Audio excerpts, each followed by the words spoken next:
Hello friends, আমি আবার একটি ব্লগ নিয়ে হাজির। তো এটা ছিল আমার ফোনের ব্যাক কভারের পেইন্টিং। তো আমি কি করব কয়েকদিন থেকে ভাবছি, তো কভারটাকে একটু কিছু করা যাক, কারণ কভারটা অনেকটাই কেমন যেন পুরনো পুরনো লাগছে।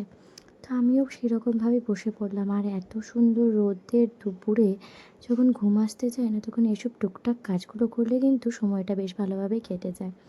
তো আমার তো আর এই খুঁতখুঁত স্বভাবগুলো তো একটু আছেই। আর কার কার এই কুচকুচ স্বভাবগুলো আছে আমাকে অবশ্যই কমেন্টস বক্সে জানিও।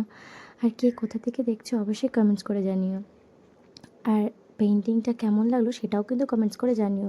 ভালো খারাপ মানে বোথ জানাবে। যেটাই হোক, তো আমি কি করব, কি আঁকবো ভাবছিলাম, তো ফট করে ভাবলাম মেয়ে খুব মাশরুম মাশরুম করছে, তো মাশরুম আঁকা যাক। কেমন হবে জানি না, জাস্ট ফার্স্ট টাইম ট্রাই করলাম। তো মেয়ে তখন ওই টাইমটায় মাশরুম মাশরুম বলছিল, তো আমি ভাবলাম তাহলে মাশরুমই করা যাক। যাই হোক, সেই রকমভাবে আঁকাতে বসলাম। জানি না কতদূর কী হয়েছে মাশরুমটা, যাক চেষ্টা করলাম।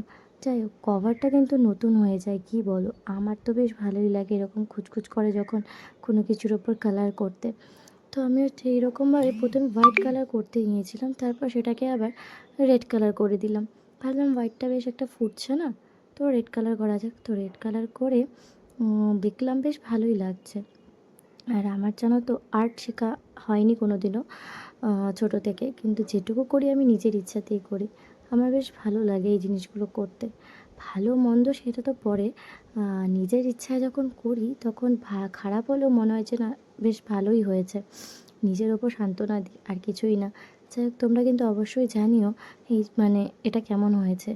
আমি মাঝে মাঝে এরকম ফোনের কভারগুলোকে মানে চেঞ্জ করে দিই। কয়েকদিন আগে মায়েরটাও করেছিলাম, তো আমি ভাবলাম আজকে আমারটা কেন করা যাবে না, তো আমিও করে নিলাম আমারটা। তো অবশ্যই তোমরা কিন্তু জানিও কেমন হয়েছে।